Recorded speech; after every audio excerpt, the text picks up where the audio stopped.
Great. All right. Thank you, Leslie.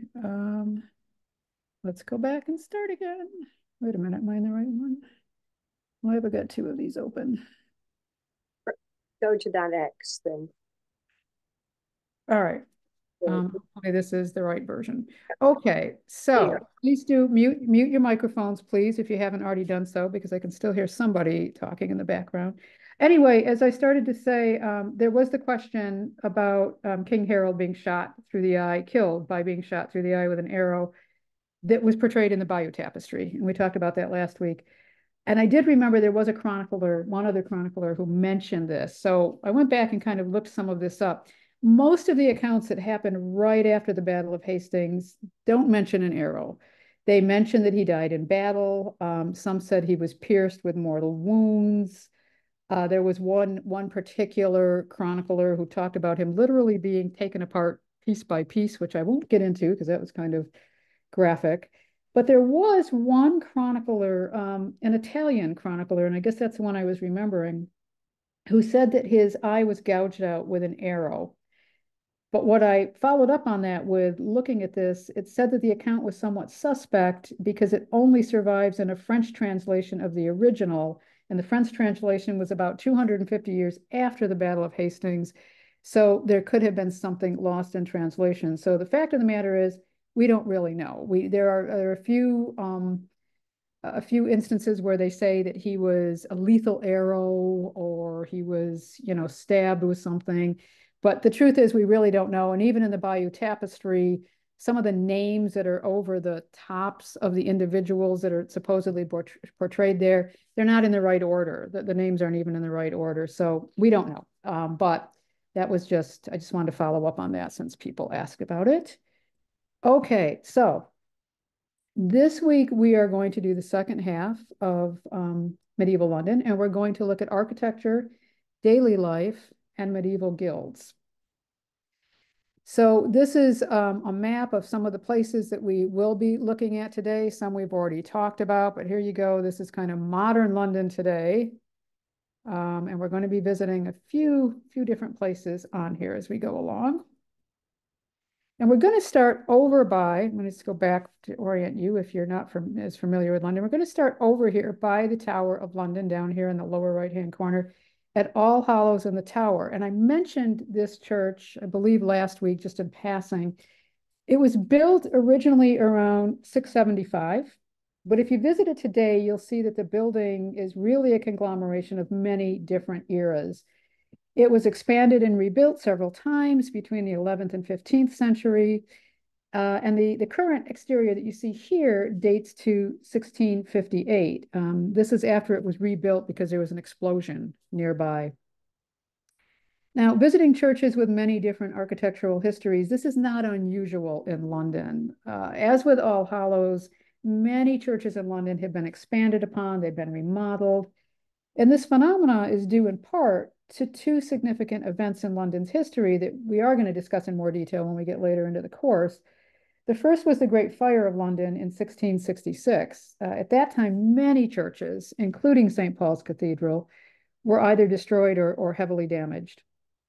And the second event was the bombing blitz of World War II. That took a really heavy toll on London's churches, particularly within that 1 square mile, the city of London, with a capital C that we've been talking about all along.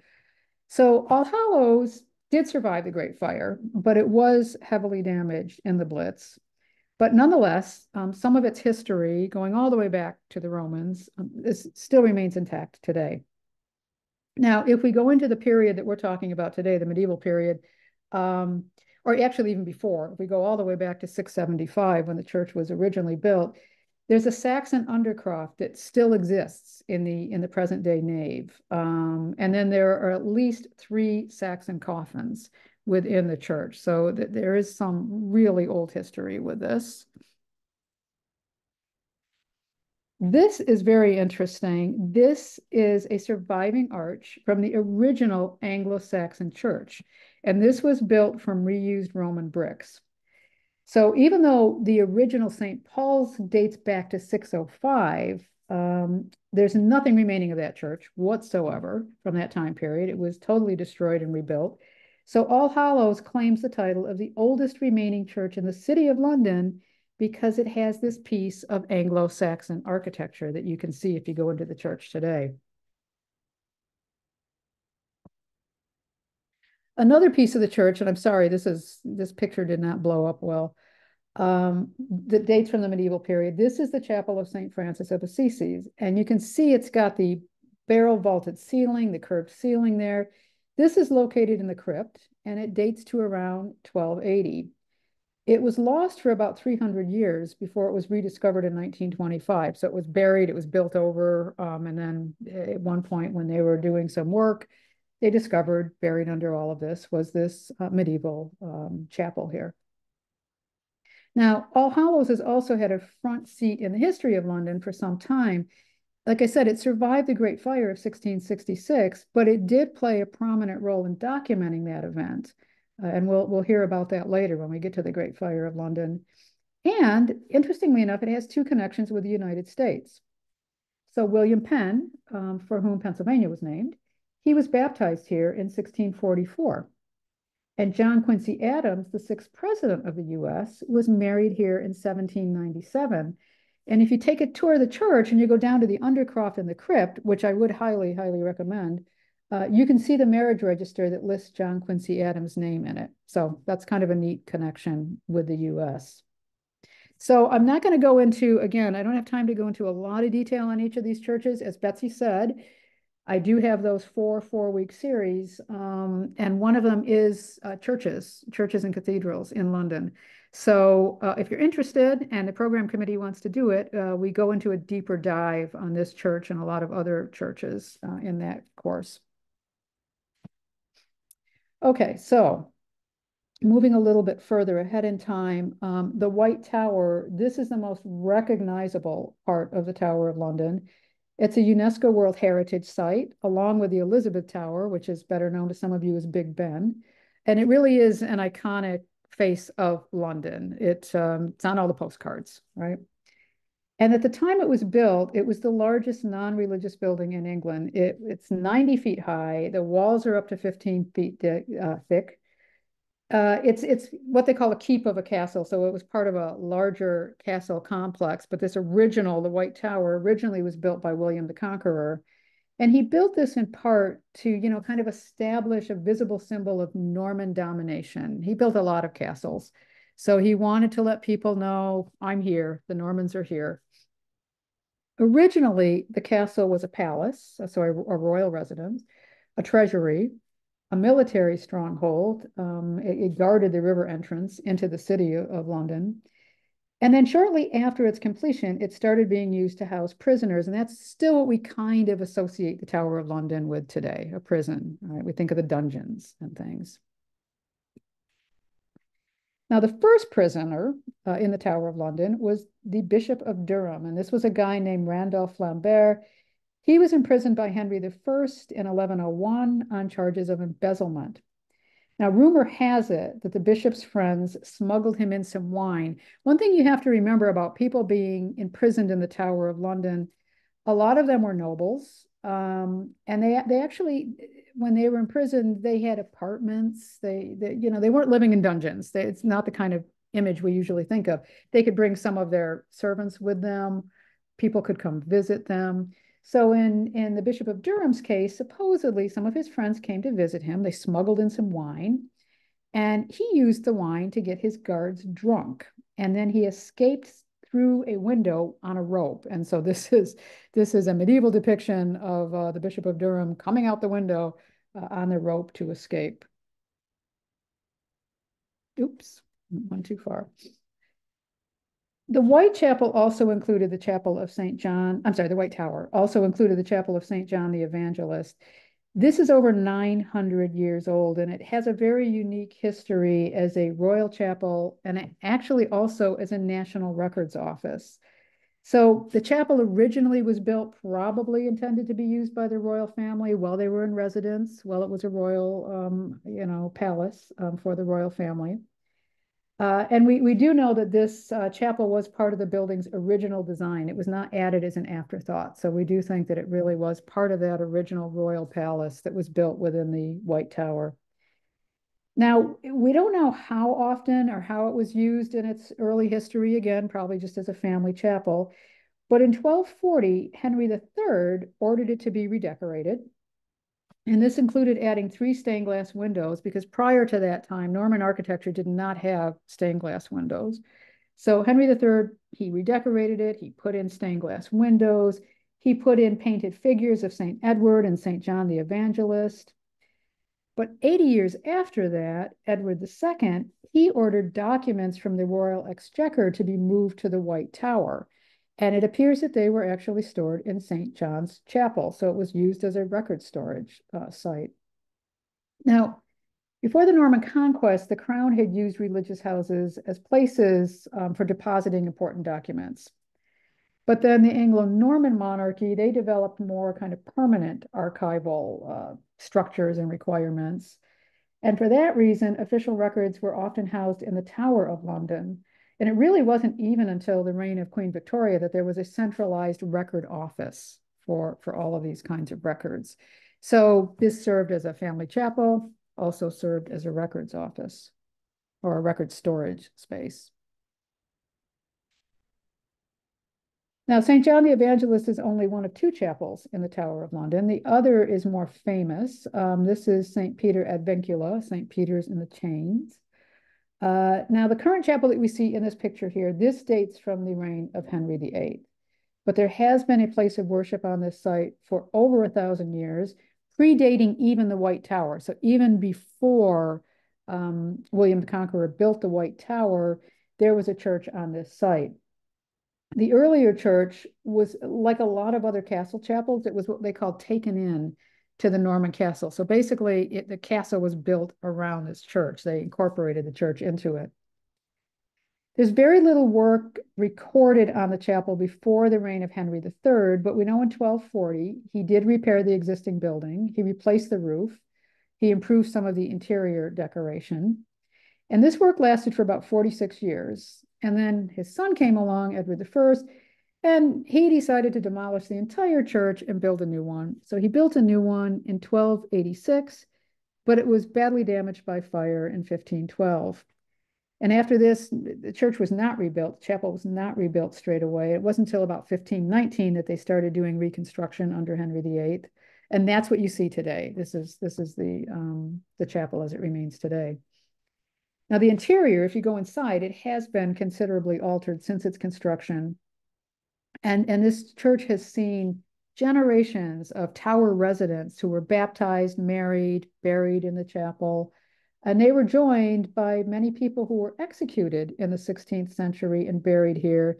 Members of the nobility, members of the royal family. So St. Thomas More, Sir Thomas More, who was chancellor under Henry VIII, he was executed. Bishop John Fisher, another person executed. A lot of these were executed, all of these were executed under Henry VIII. Thomas Cromwell, another close advisor of Henry VIII's, as well as Anne Boleyn and Catherine Howard, Henry's 2nd and 5th wives.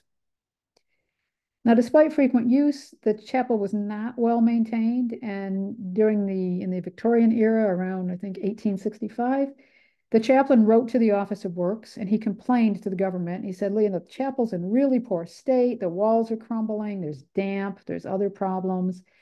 So a very extensive program of repairs began in 1876. And during this time, the chapel's floor was replaced. It was really in bad shape.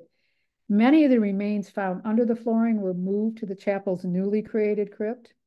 And it was during this time when they were doing these renovations and excavations, they found what they believe were the bodies of Anne Boleyn and Lady Jane Grey.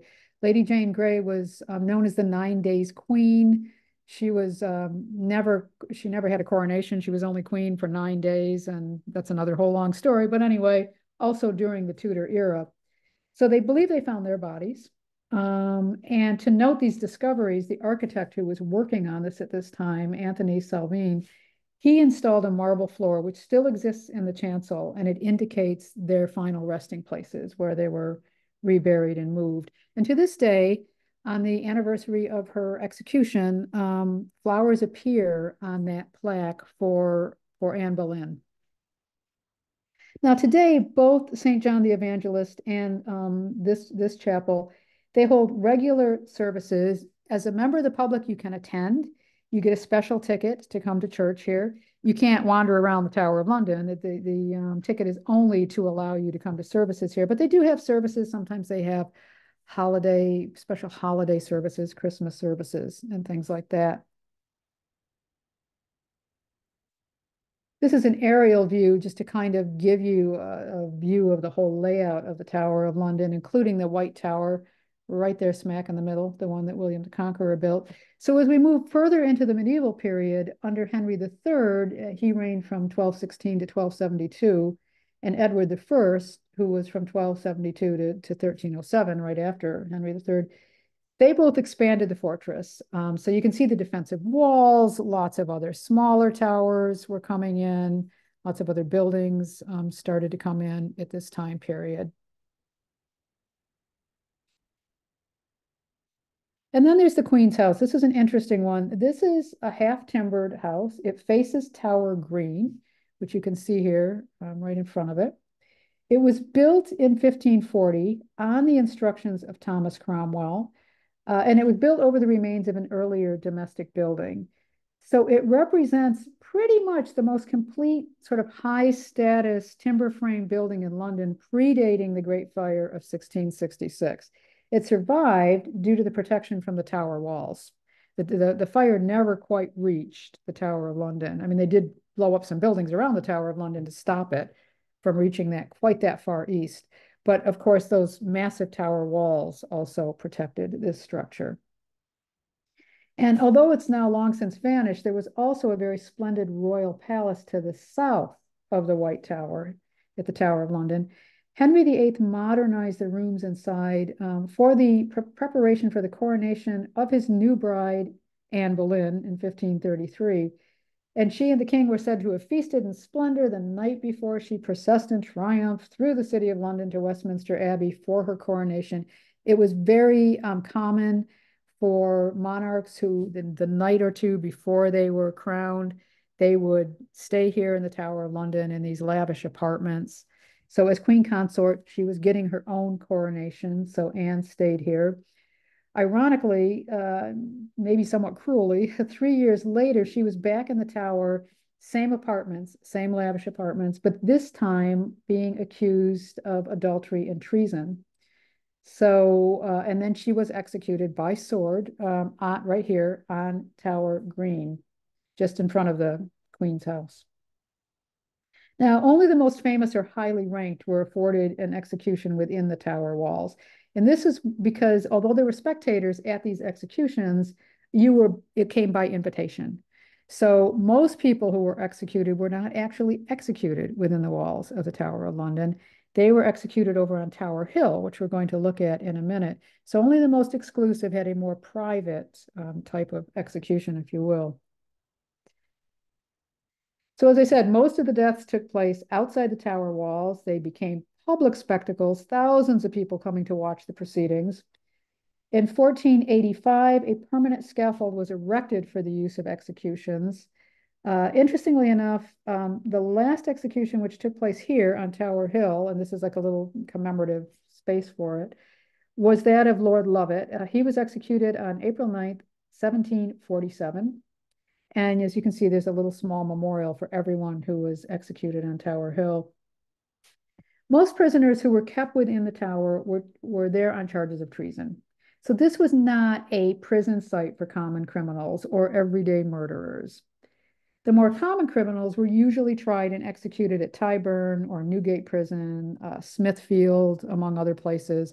And we're going to be looking at Smithfield in a little bit. And people who were tried for treason, almost exclusively, these were members of the aristocracy or nobility. And during the Tudor period in particular, there were a lot of people tried and executed for treason. Many prominent Tudors who were imprisoned and executed, as I said, Anne Boleyn, Thomas More, Lady Jane Grey, Catherine Howard, Thomas Cromwell. So as we're going to see next week when we get to the Tudors, it was dangerous to get too close to the throne. The very last prisoner to be executed at the Tower of London was a guy named Joseph Jacobs or Joseph Jacobs.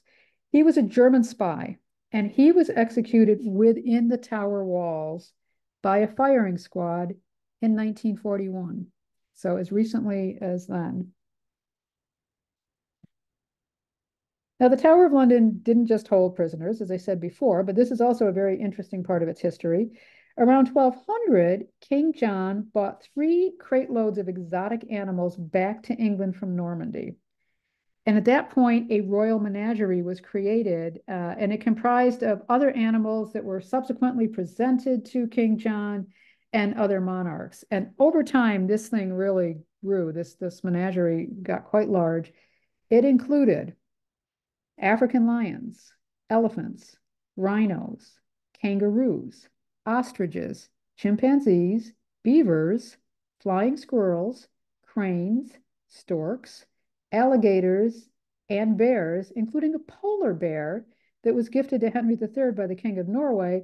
And although the polar bear was usually kept chained up, the animal was allowed to swim in the Thames. So that must have been quite a sight for Londoners to see. By the time we get to Elizabeth I, the menagerie had become a popular tourist site.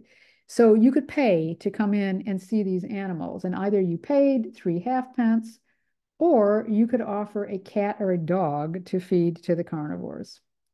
And so we could say, actually, make the argument that this was the beginning of the Tower of London being a tourist attraction.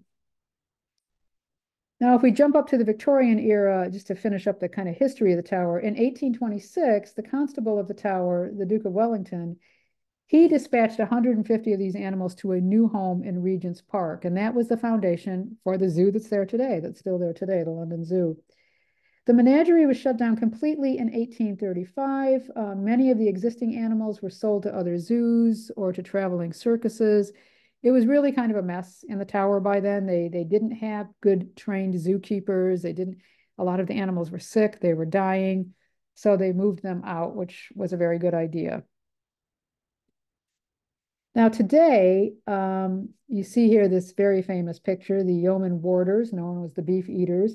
They've been guarding the Tower of London since Tudor times. They've got the Tudor livery on here. They were employed as Henry VIII's personal bodyguards. And today they consist of 37 men and women, so women included, you can see on the right here. And they are all drawn from the armed forces, and they have to have at least 27 years military experience in service. The first woman who was made a yeoman warder was a woman named Moira Cameron, and that was in 2007. So that's the first time they had a woman in this role.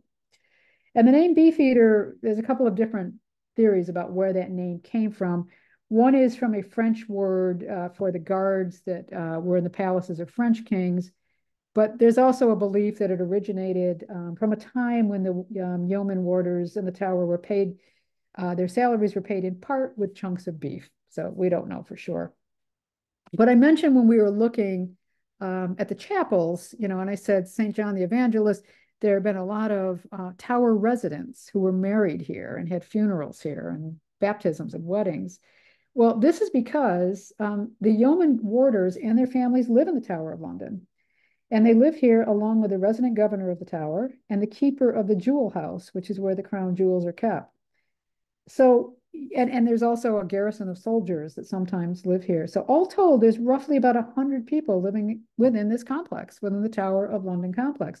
It has a resident doctor, it has a chaplain, even has its own pub. So again, very, very interesting. And of course, also in residence, which you probably heard about, are the famous black ravens. There are 9 in total. They're cared for by a yeoman warder, known as the Raven Master. And legend has it that if the ravens leave the tower, both the tower and the kingdom will fall.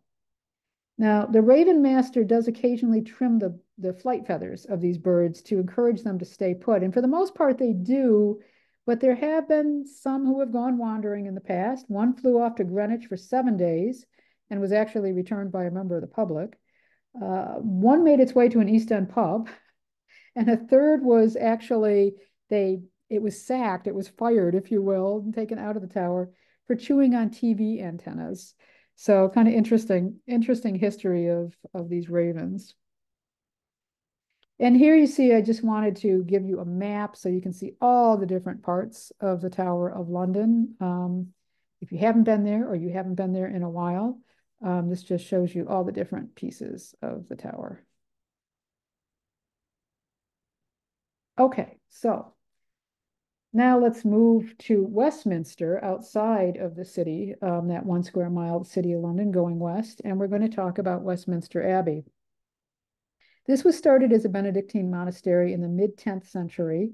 And at that time, it was on what was then called Thorney Island. There was actually an island in the Thames called Thorney Island, very marshy around here.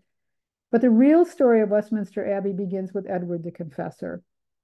So in 1042, Edward had made a vow of pilgrimage to go to Rome. He said, I'm going to take a pilgrimage to Rome.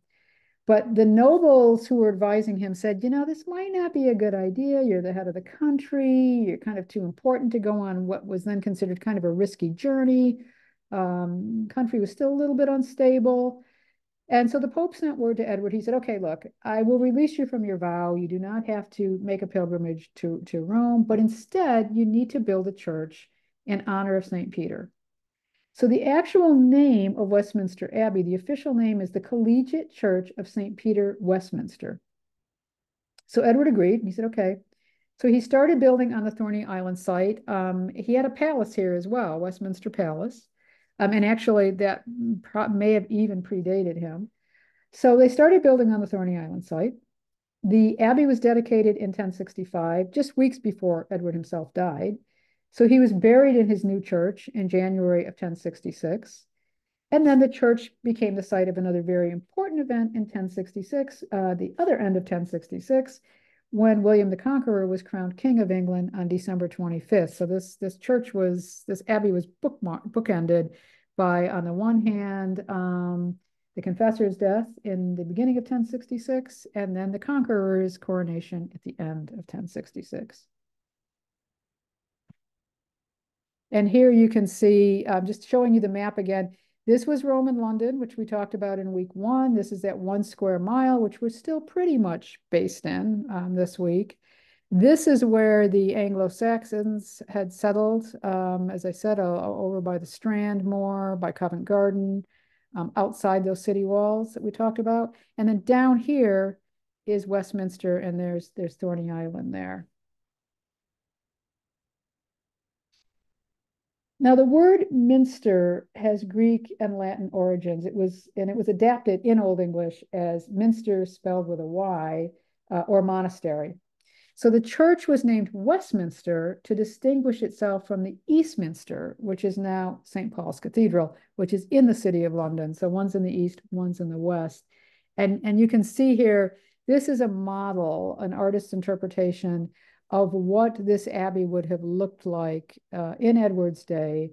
And you can kind of see they've got dormitories, they've got dining halls, they've got the church itself, and they've kind of cut this open so you can kind of see what it looks like.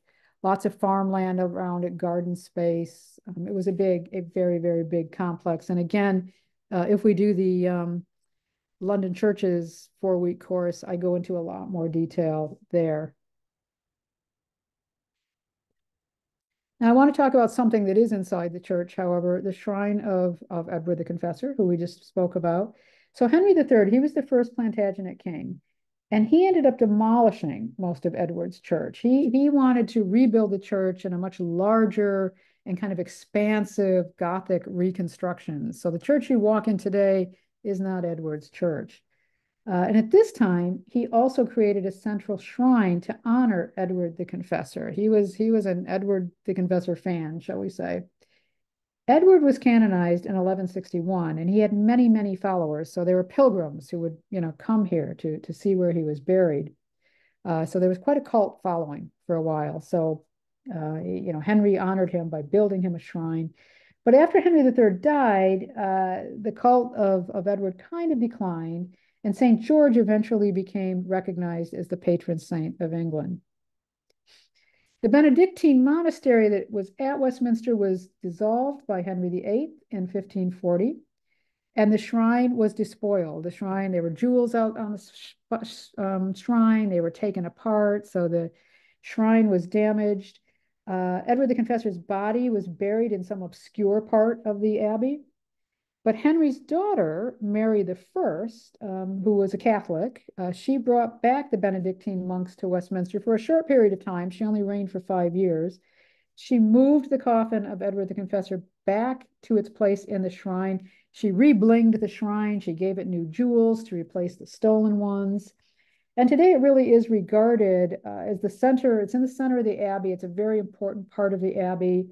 There are 5 kings and 4 queens who are buried in the chapel that kind of surrounds this shrine. So Henry III is buried here, Edward I and his queen, Edward III and his queen, Richard II and his queen, and Henry V.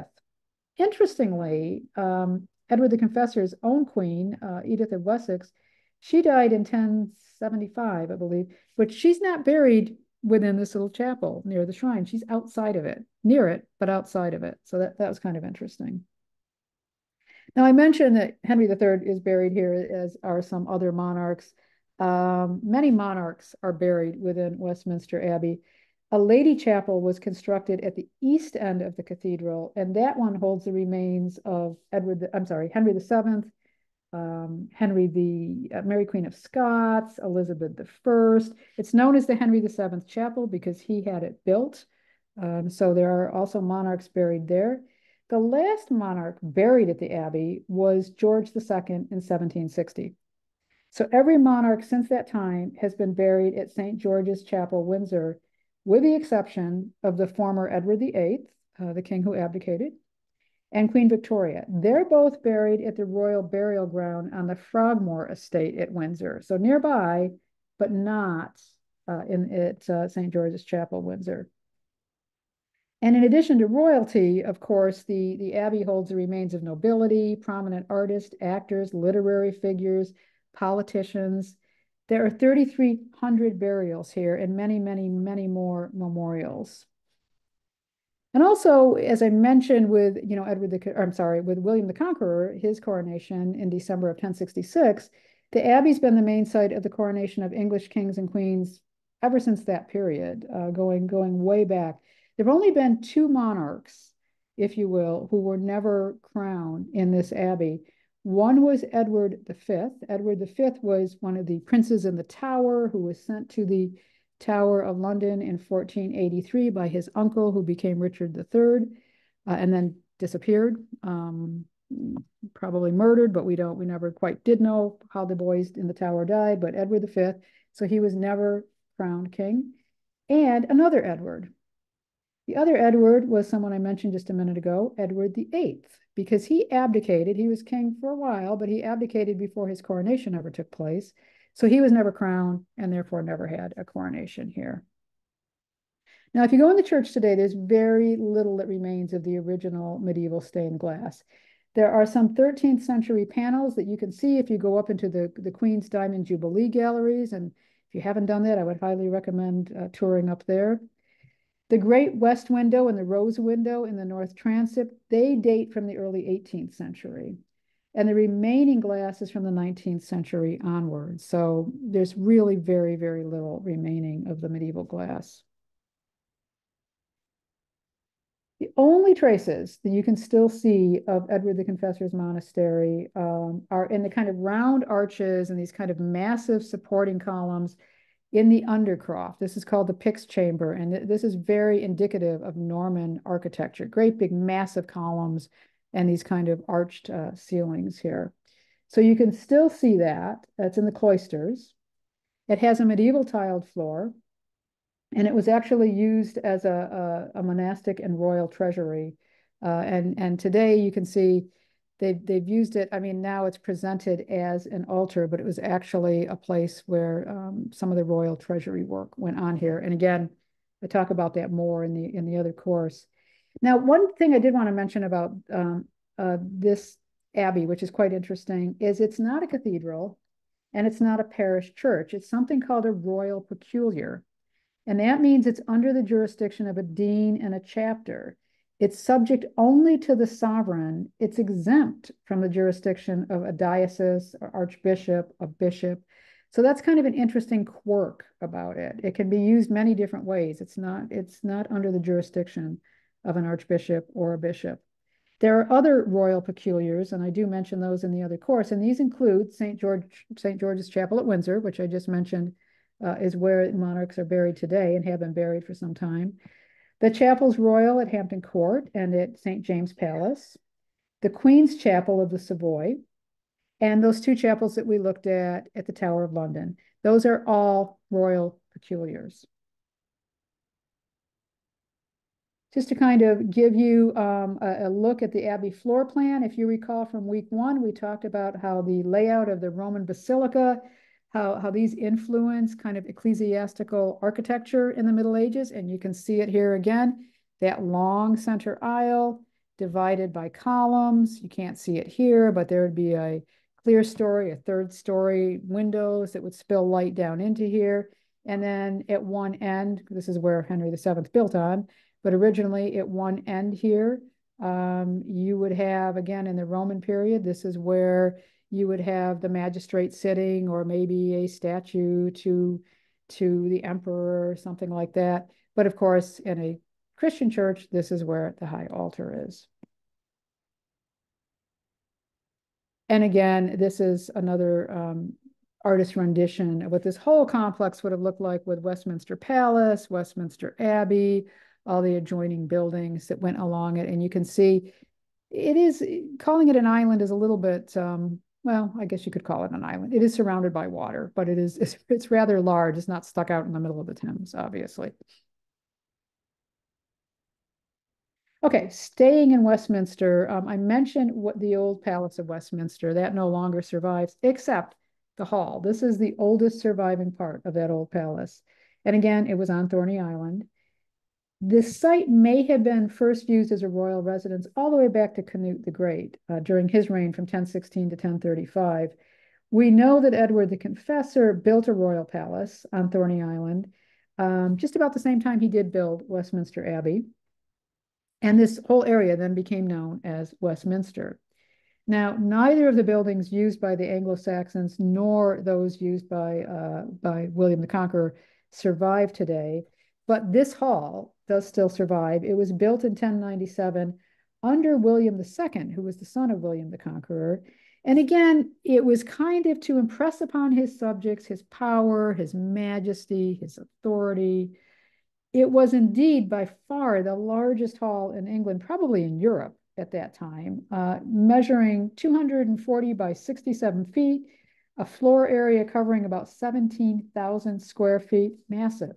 In fact, it was so large, other halls were needed at Westminster for normal use. So royal household, they usually ate in a smaller hall nearby. They didn't use this hall necessarily on a daily basis. The hall was enclosed with stone walls of 6 feet thick. They're still largely intact today. They largely remain, although they've been the height's gone up somewhat. They've been resurfaced over time. And now today, if you walk in here inside the hall, there's this arcade with large arches, windows. At this time, they had wall passages on all 4 sides. Today, the walls are plastered, they're painted. They're not painted anymore. They were painted, and they would have had very elaborate tapestries on them again. So again, much brighter than something that you see today. But I do want to point out the angels on here. It was impossible to get a good picture when I went in here. You need a tripod. They won't let you come in with that kind of camera equipment. So I had to take this one from The Guardian, because what I wanted to point out were these angels, the carving on here, which we'll talk about in a second, but they're quite lavish. Oops, yeah, okay, facts and figures, we talked about that. It would have been brightly decorated. Yeah, okay, so Richard II, if you remember Richard II from last week, the teenage king who put down the peasants' revolt, he made some renovations to this hall. So he added his own personal emblem, which is the white heart that you can see here, and they're scattered around here. They're repeated as you go down the hall.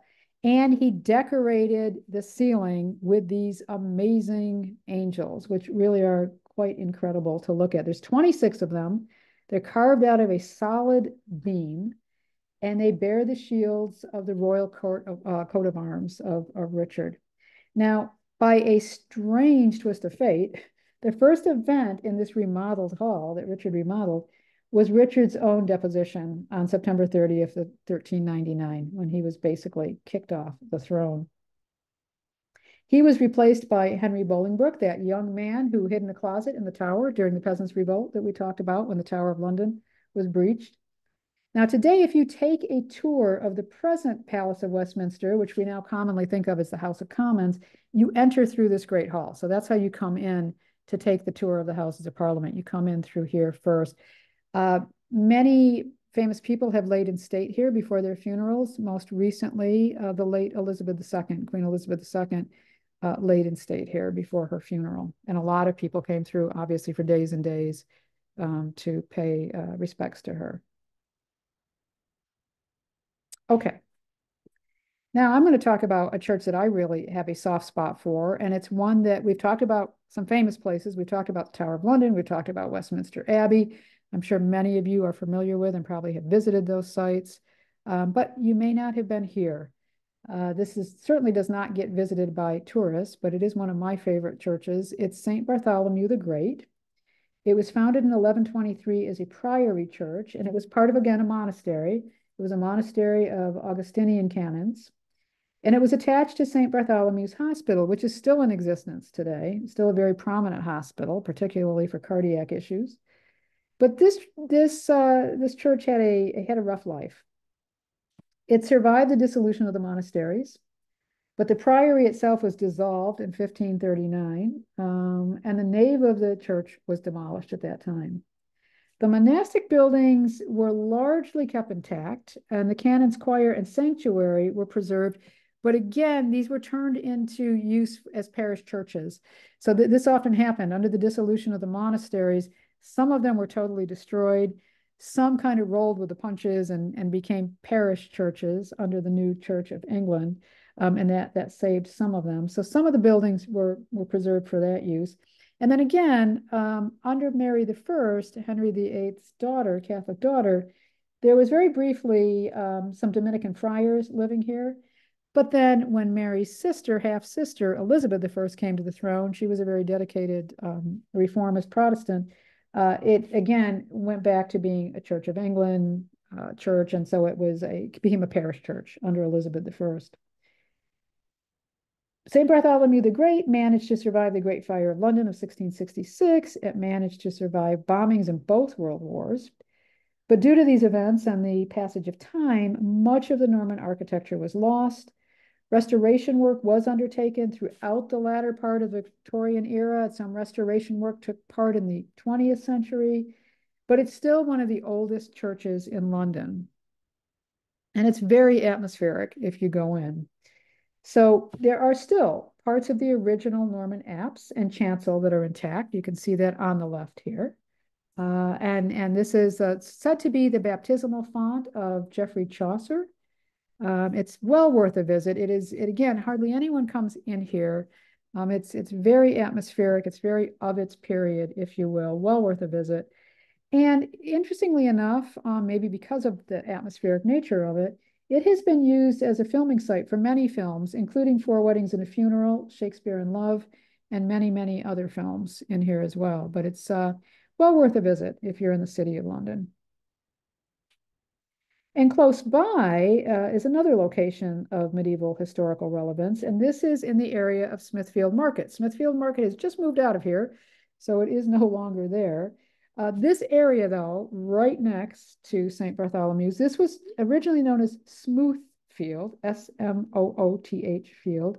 It was a large open space just outside the city boundaries, just outside the city walls, right on the edge of St. Bartholomew's Priory, and Smoothfield meant just smooth plain. And then it kind of got, over time, morphed into Smithfield.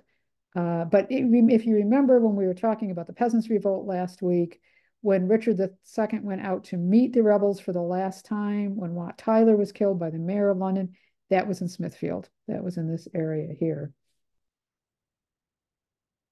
And this is I love this map. This is the Agus map. It dates to 1561.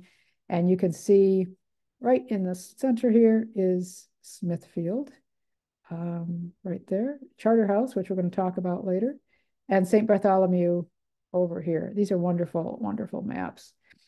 So today, well, when it started out, actually, it started out as a Friday livestock market. And again, outside the Roman city walls. So it's been around a very long time. Probably started out around 1,000 years ago. And until fairly recently, it was the oldest surviving London market still trading in its original location. By Tudor times, it started to expand. Eventually, trade was going on 5 days a week, not just a Friday livestock market, but 5 days a week. And including livestock, they had meat, they had vegetables, so turning more into a regular market.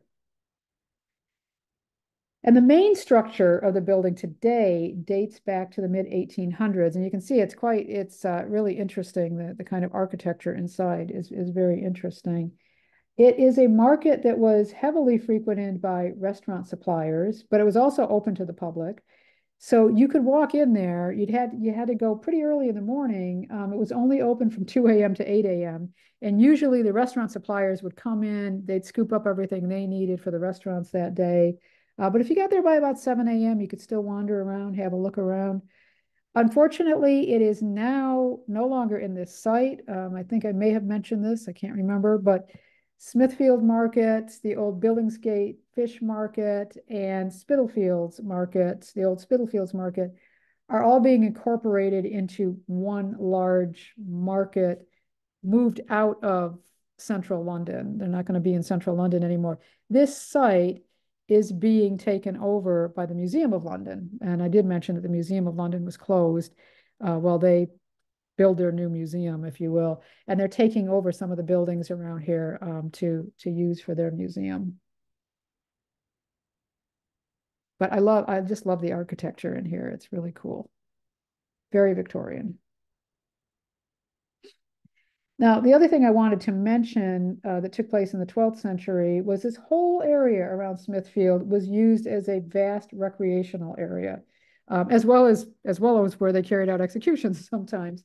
But there would be, particularly in the Middle Ages, there'd be jousts, there'd be tournaments, and it was the location of Bartholomew Fair. This was 3 days of dancing, selling crafts and goods, music.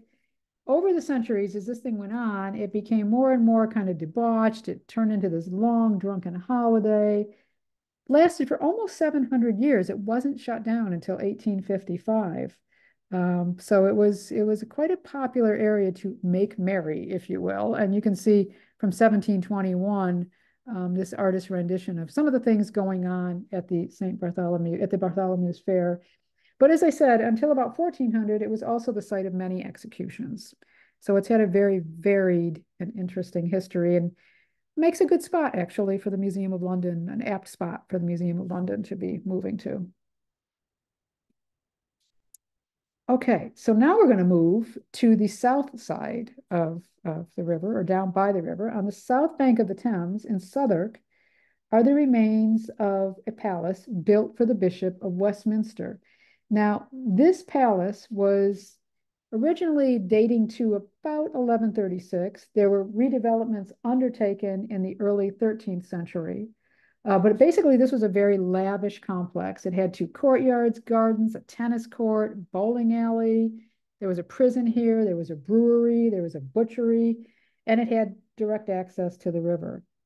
But all the remains of it today are the ruins of the Great Hall and the Rose Window. And you can see I took a shot of the Rose Window from both angles, approaching it and then looking at all that is left of the Great Hall, which isn't much. The palace was in use until the 17th century, and it was used by James I of England for his wedding banquet in 1589. Now, in 1626, a guy named Lancelot Andrews, he was the last bishop to die in this palace. It was briefly turned into a prison, and then it was sold in 1649 for about 700, what we would now say today, about $730,000, I guess. And it was divided into several tenements and warehouses. But over time, other infrastructure, other buildings went up around it. It was kind of hidden. It was forgotten for centuries. In August of 1814, a fire burned down many of the tenements and warehouses around here, and it revealed the remains of the original hall and surrounding buildings, including this rose window. So again, it's one of these things that got built up over and kind of hidden over time until that fire. The area of Southwark was used as the port of London until about the 1960s, and then it started undergoing a major redevelopment project in the 1980s, and that prompted the first really detailed archaeological excavation of this old medieval palace. And there's just another shot. Now, this is a very interesting connection to the palace that I want to briefly touch on. So back in the day, Southwark was part of the county of Surrey. And the Bishop of Winchester had his diocese here, and that's why he had a palace there in Southwark. So for this reason, Bankside, that whole south side over there, it came under the jurisdiction of the Bishop of Winchester. So it was outside the law of the City of London, didn't hone to the City of London laws, that 1 square mile. So it became known as the Liberty of Winchester. This area became very popular for prostitution, for gambling, and other activities that were more strictly regulated within the City of London. And the bishops of Winchester took advantage of this. They regulated and profited from the prostitutes who were working here. They collected rents. They put up license fees for these prostitutes to work. And the women who worked in this area as sex workers, as prostitutes, became known as Winchester geese. And that was kind of a sort of a wink and a nod, if you will, to their connection with the bishop. Now, while the church authorities lined their coffers from the work of these sex workers, when these women died, the church denied them a Christian burial in consecrated ground because they were seen to be sinners. So instead, they were laid in a plot of land far away from the local parish church. Today, that plot of land is known as the Crossbones Graveyard and Garden of Remembrance. Again, for years, this site was pretty much forgotten. There was rubble, there was all kinds of work going on here, so it was pretty much buried. But in 1996, a local writer, a guy named John Constable, he created the Friends of Crossbones, and he wanted to protect the history of these women, the history of this site, and he wanted to shine a light, if you will, on this time period. So he worked with the Bankside Open Spaces Trust, and they talked about the history, they reinterpreted the history, and now it's a garden of remembrance. It's not your traditional garden, it's kind of a funky garden if you walk around there, but it's very interesting nonetheless. And there's a little plaque talking about what went on in medieval times. And again, you can see all these strange little pieces of artwork and kind of memorials, a couple little geese to the women themselves. Very, very interesting site. All right, now we're going back over to the city of London. And I wanted to talk about the Charterhouse. This is another one of my favorite places that, again, it gets tourists, but not many tourists who are not British. The story of the Charterhouse actually begins in 1348, prior to the building of of itself. At that time, the land was used as a burial site for victims of plague. And in 2014, they were excavating for a new underground rail line, and construction workers unearthed the plague pit of remains of victims of the 1348 plague, as well as a subsequent plague that struck in the 1430s. So they found a plague pit. But if we go to when the Charterhouse was built, it was built in 1371. It was a Carthusian monastery. It flourished throughout the later medieval and early Tudor periods. And since that time, it's been a private mansion, a boys' school, and since 1611, an almshouse. And it's still an almshouse to this day. If you're not familiar with that concept, almshouses began in the medieval period as religious institutions. And at that time, they were called hospitals in the sense that they did provide some healthcare, but it wasn't hospitals as we think of them today. They provided hospitality. The oldest almshouse foundation still in existence is thought to be the Hospital of St. Oswald in Worcester. That was founded around 990. And it's believed that the Bishop of Worcester created this sanctuary. And he said this was a place where the brothers could minister to the sick, bury the dead, relieve the poor, give shelter to travelers, because all of the cities at this time, they had curfews. They had city gates that closed at a certain time of night. So if you found yourself, with no place to stay, you could come stay at one of these places. And by the middle of the 1500s, there are about 800 medieval hospitals spread across the country. But again, thanks to our friend Henry VIII, who dissolved all the monasteries, many of these were sold off to landowners, other landowners, or they were left to be ruined. Now, in the late 16th century, the medieval craft guilds founded many hospitals to provide care for their own members who were, in quotes, elderly decayed in their reclining years. And there's still links today to some of these guilds, now called livery companies, to some of these almshouses. Benefactors come from all walks of life to support these. The charter house today, as I said, it is still an almshouse. There are about 2,000 of these still in existence in the UK, although not many are in this type of historic setting. This one provides a home for more than 40 individuals over the age of 60 who are living on reduced means. You've got people living here who may have been clergy, teachers, artists, writers, musicians, all sorts of people, all sorts of backgrounds. They're free to come and go as they please. They can do whatever they like. But most of them do take their meals in the very historic 16th century Great Hall. And lots of times the staff eat with them. There are also activities that take place within the charter house. So they have a book club, they have fitness sessions, other community events go on here. And an interesting note, the occupants are referred to as brothers. And until 2018, they only consisted of men. Now there are a few women living here today, but they're also called brothers. You can take a tour of the charter house, including the medieval building. Now there's some Tudor embellishments because, as I said, it was sold off and used as a private mansion later. And we'll come back to it actually next week again. And you can also tour the chapel. So again, if you haven't done it, Betsy was asking, where are some places you would recommend visiting? If you haven't been to the charter house, go to the charter house. It's quite interesting. This is one of the cells of the monks. This is where food would be passed through. And this is kind of interesting. The Lord Mayor actually gave money for one of these cells, cell D. That's what this little plaque is here.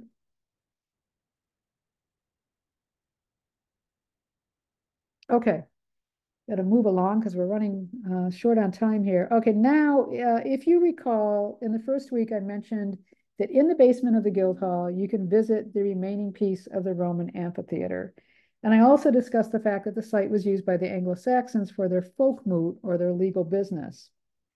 Well, around 1411, from 1411 to about 1440, a medieval guild hall was built on this site.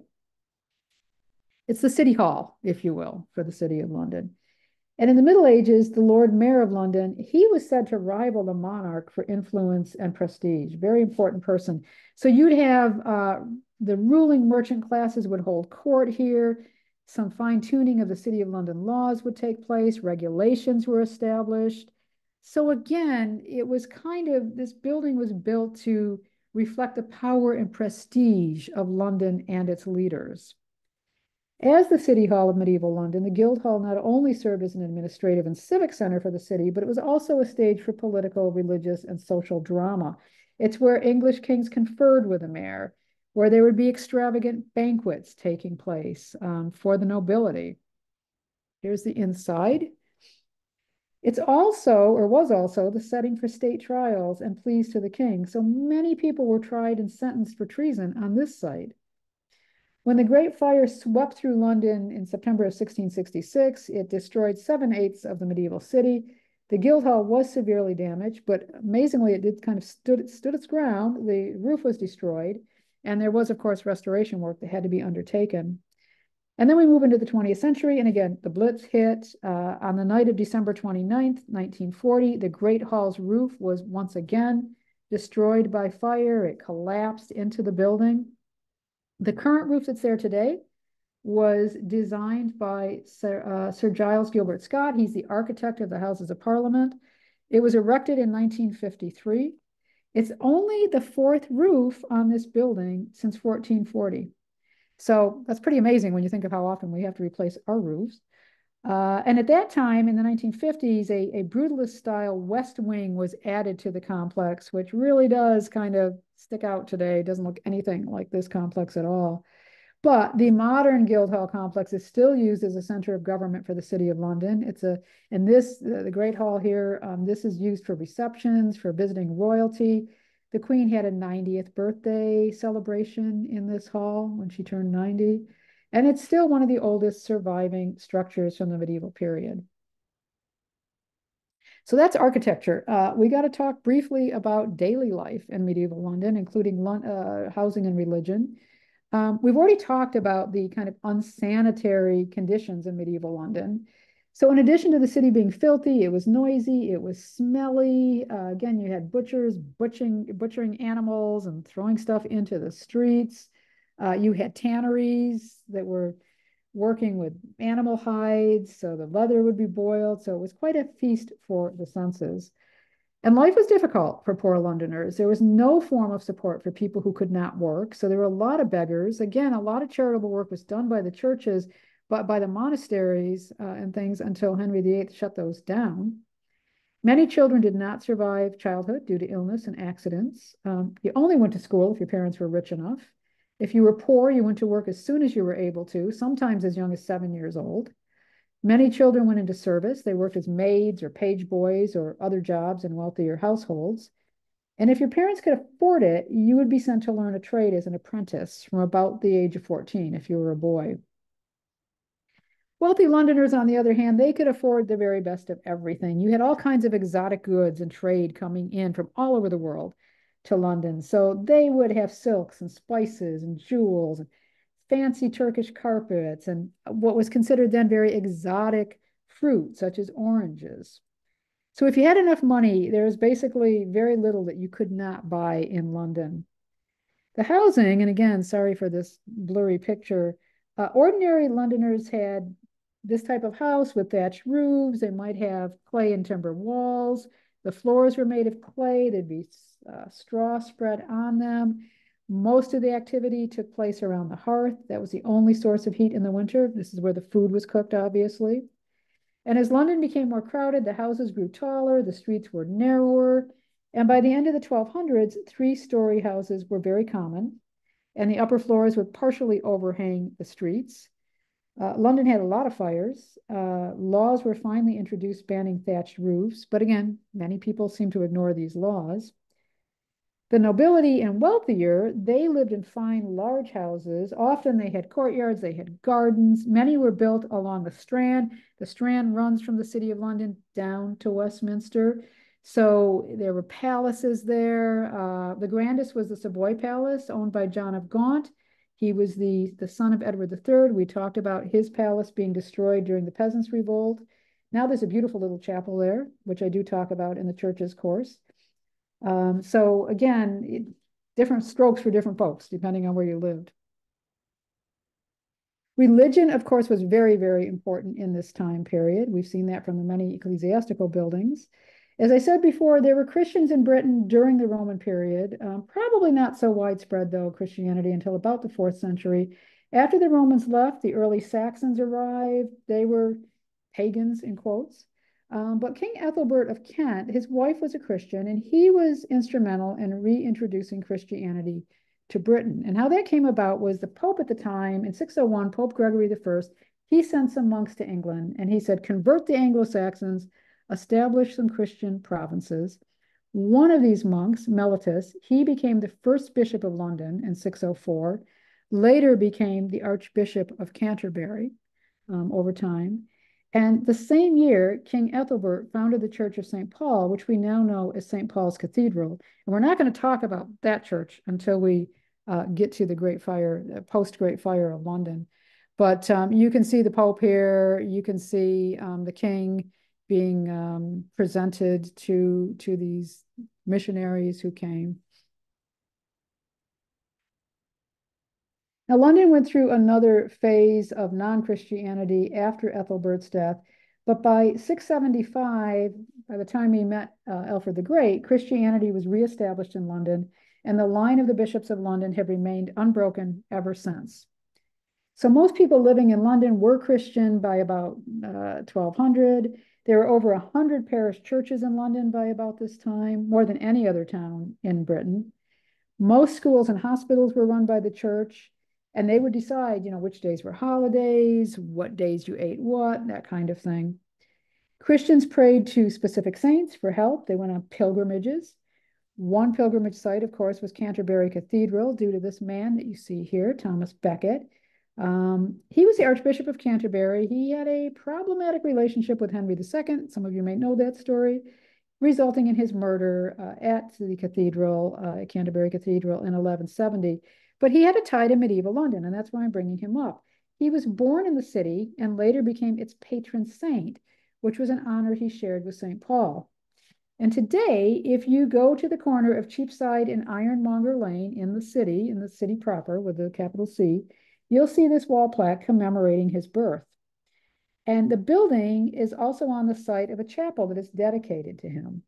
This is another, as an aside, this is why I always encourage people when you're in London, walk around, because I found this plaque by happenstance. I was on the other side of the street walking around a few years ago, and I saw this and I thought, what is that? And I walked over, read about it, took the picture. So there's always something to discover when you're wandering around the streets of London. And again, as we've seen with Westminster Abbey, the Charterhouse, St. Bartholomew the Great, lots of religious houses within and without the city walls of London. Very, very large establishments in some cases. So this map kind of shows you all those different priories and monasteries and religious houses that were all over the city. This is an very interesting site. This is Blackfriars, the site of one of these no longer in existence monasteries, obviously. There's a pub here now, and boy, they have really paid honor, if you will, to their history. It's a really cool pub. So it's called the Black Friar. There are pictures of friars all over the place. This jolly laughing friar here outside the church, lots of mosaics. And even inside, there's it's a very neat, they have some good food too. As an aside, the food is good, but it's kind of fun to go in there and just see how they've decorated this place. All right, so I want to close by talking about medieval guilds. Guilds were prevalent in one form or another across Europe by the 11th and 12th centuries. And the word guild derives from the Anglo-Saxon word gilden, which means to pay. And in their earliest forms, they were mutual protection societies, and they were set up in certain streets or neighborhoods. Membership was compulsory, you didn't have a choice. But the guilds over time had social, religious, and legal functions. And in London, there were two types of guilds, merchant guilds and craft guilds. And the guilds became affiliated with crafts or trades because in the medieval era, it became common that London trades were clustered in particular areas by trade. So for example, drapers all traded in one street, while grocers might be found in another street. Some of the street names that we see in the city of London today still reflect this. So there's Ironmonger's Lane, which I mentioned a minute ago, Milk Street, which is named after the dairy trade. Other streets in the city of London didn't have anything to do with the guilds. They were named after taverns or churches or nobility. And in fact, one case, Shoe Lane, a lot of people think, oh, that must be where shoemakers were trading. That wasn't named for a trade at all, but because there was, if you went down that lane in the medieval period, there was a shoe-shaped field at the end of there. But getting back to the guilds, because the trades tended to congregate on the same streets, all of the merchants or artisans in that street would get together to meet, they'd transact business together, and this evolved into a voluntary association for members of particular trades. Now, in the early days, they associated themselves with churches or monasteries. They often met in those locations. And in exchange, they would pay subsidies to purchase altar candles, maybe pay for masses for the dead.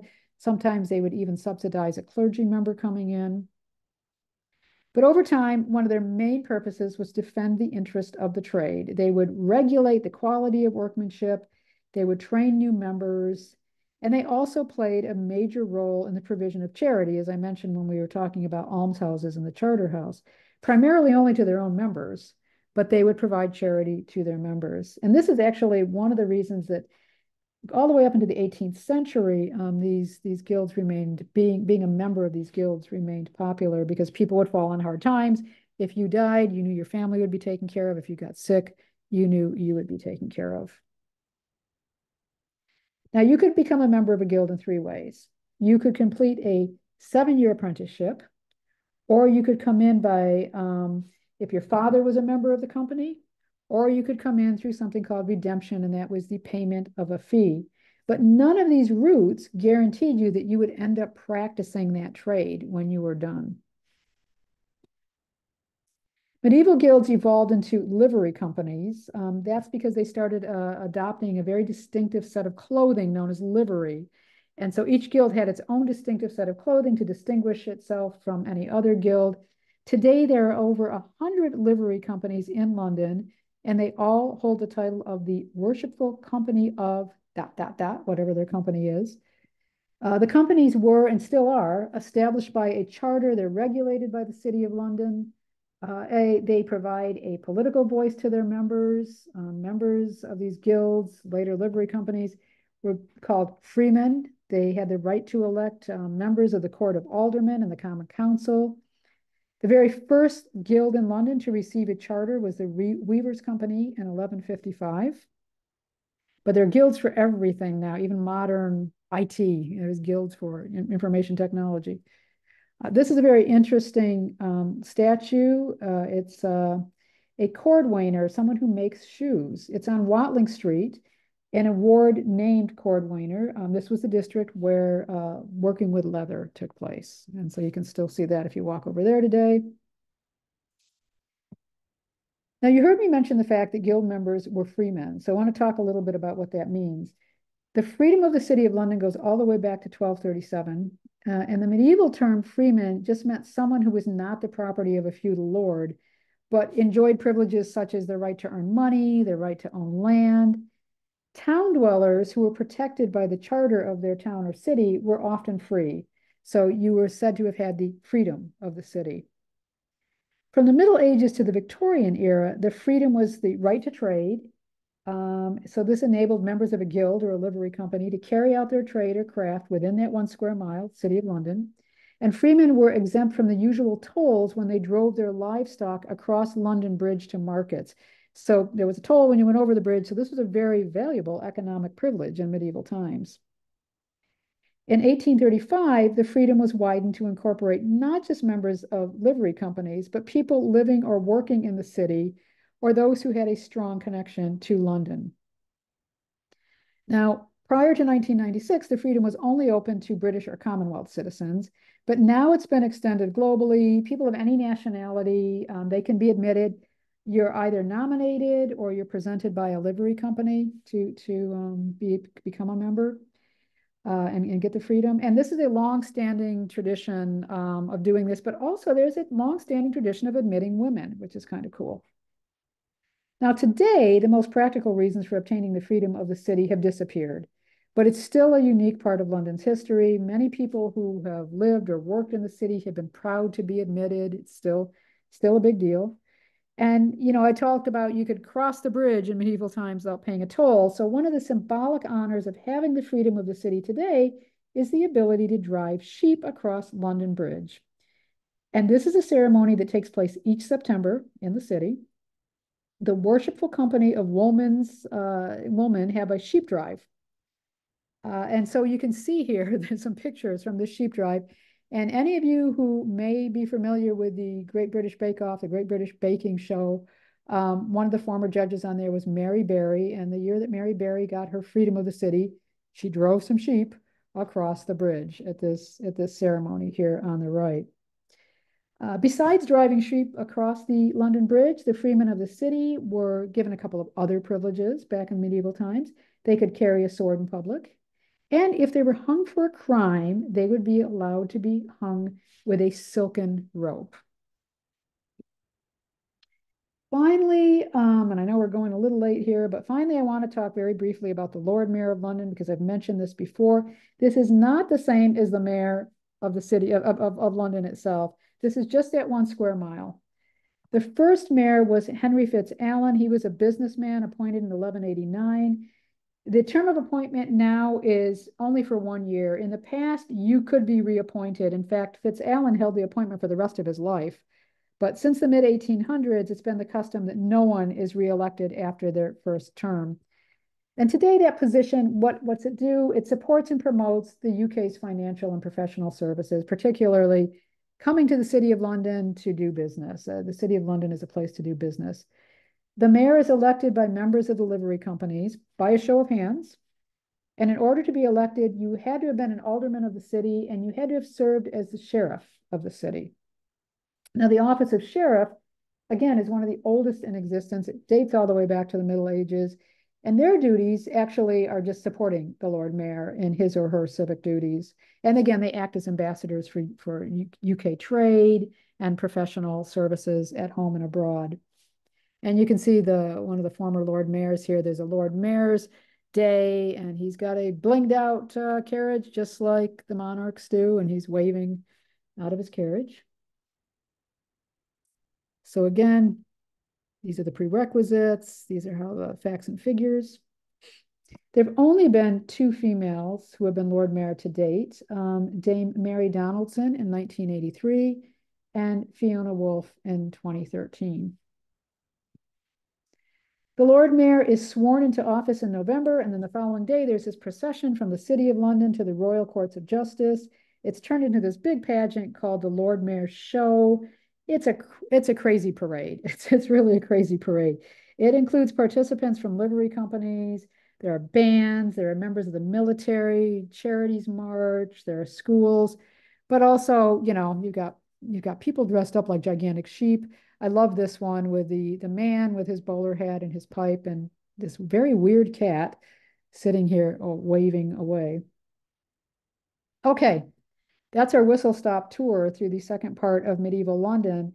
So next week, we're going to move on to Tudor London, and we will look at how Richard III, the last pre-Tudor king, lost his throne and his life. We'll examine Henry VIII's break with Rome and the creation of a new church, him heading a new church.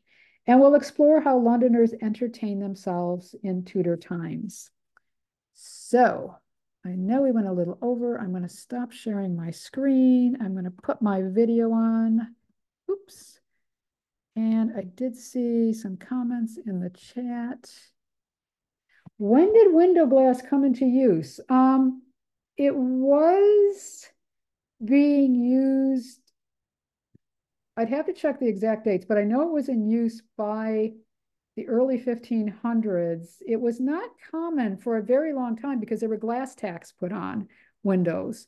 So often, in fact, you would see in some old buildings, and you can still see this, even I think as far up as Georgian buildings, where you can clearly see, if you see the outside of a building, there was glass, but there was a window, but they closed the window in with bricks because people did not want to pay the tax for every window that they had. So they ended up closing up the brick. And if you walk around today, I think Spitalfields, you can still see some of this where clearly there was a window there and it was put. But yeah, I'd say early 1500s. It wasn't common at all. But you talked about stained glass windows. Right. But that was fairly early on. So when did plain glass precede the stained glass? Oh, that's what I was referring to. Oh, gotcha. Yeah, that would have probably been, that's a very good question. I don't even know if they were using glass in the Norman period. I mean, this is the question. Did churches that were built just have an open space to the exterior, or did they have some sort of glass in there? Sometimes they had no windows at all, the very, very early churches, or Yeah. they would have, I wouldn't assume they would be open. I would assume they would have had some type of plain glass, but that's a good question because I really don't know at what point. I'll have to look that up. Okay. Point they started doing, we know that we started seeing the incorporation of stained glass around the period I talked about. But before that, I know some churches had no glass at all. They just didn't have windows at all. And I think that was probably more common than the plain glass, to tell you the truth. I don't think the stained glass really replaced the plain glass, but I will follow up on that. That's a very good question, and I'm not sure. Were Anne Boleyn and Jane Grey in coffins, and did the coffins have any writing on them? No. Well, Anne was buried in an arrow box, quite famously, a box that held arrows, because her execution was her trial and execution were rather hasty, and there were no provisions made. So they brought out a container that held arrows and dumped her in there, basically. But they did not have plaques on them. Part of the identification, and this is why we still don't know 100% for sure if it's really them. Part of the identification came from a very extensive archaeological, and again, in the Victorian era, the age, what they believe the age of the person was, the sex of the person. They know that they were buried in this chapel, and there weren't a lot of people buried in that chapel at that time, other than some of these people who were executed. So they were basing it partially on that, but there has been some contention. There wasn't DNA analysis done, so we don't know 100% for sure. They're just basing that on their findings at that time. I don't think there's actually been anything done. I do have someplace the records of the Victorian excavations that went on, and very specifically the examination of these bones, how tall the person would have been. We know that Anne was supposedly what they called a middling height, which back then is now we would consider that about 5'3". So part of it was based on sex, part of it was based on what they thought the age was, part of it was based on the build of the person. She was said to have been slender with a long neck, that kind of thing. But no, we don't absolutely know for sure.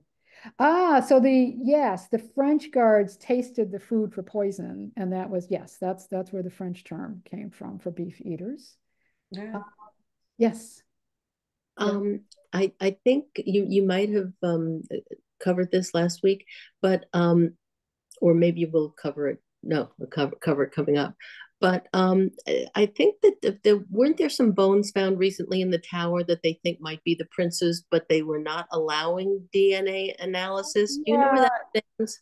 That actually again dates back to the Victorian era of originally when they found the bones. I believe it was the Victorian era. They were doing some excavation work in there and found the bones.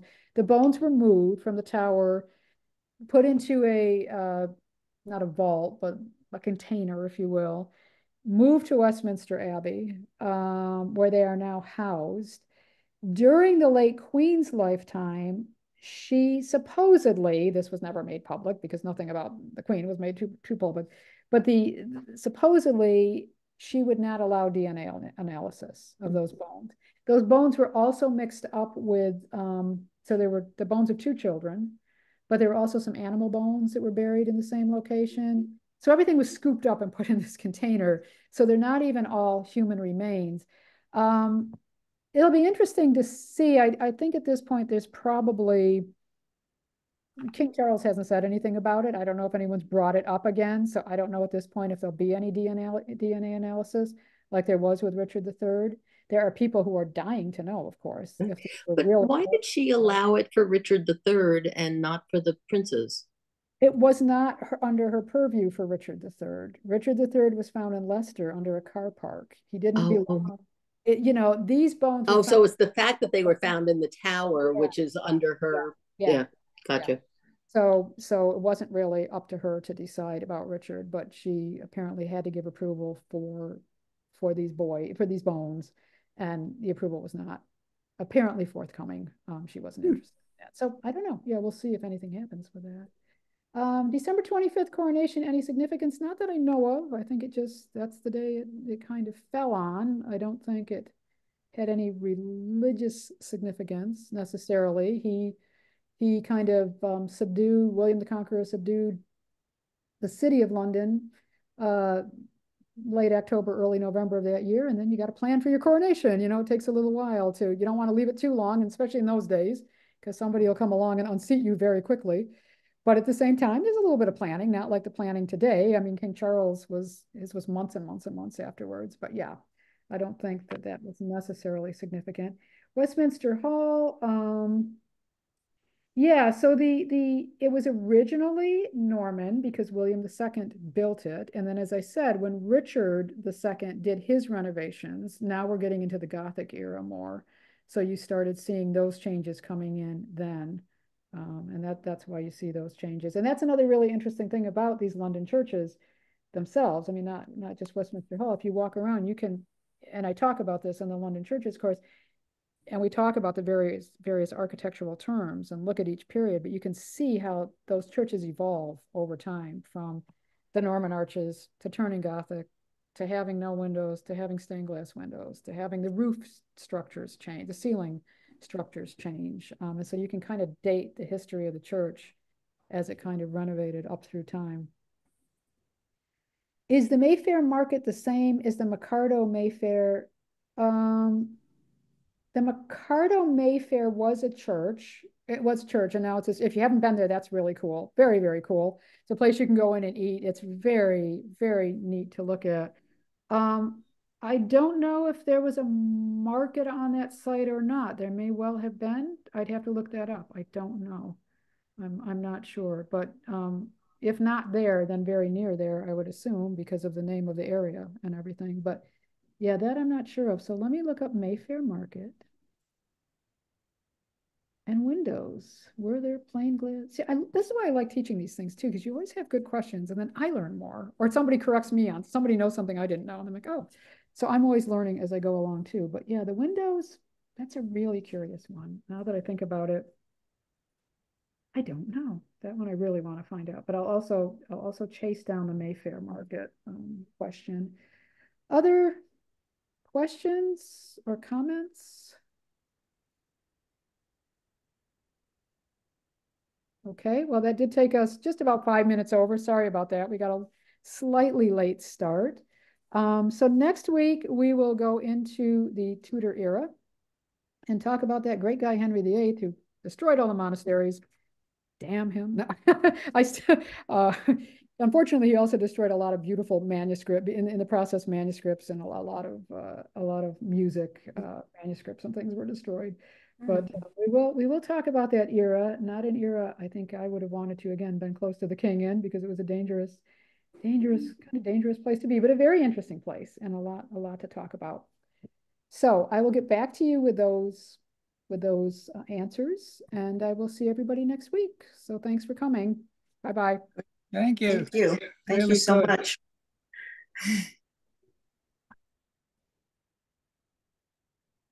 Deb, could you stay on for a second, or is she gone already? Okay. Oh well. I didn't unmute quickly enough.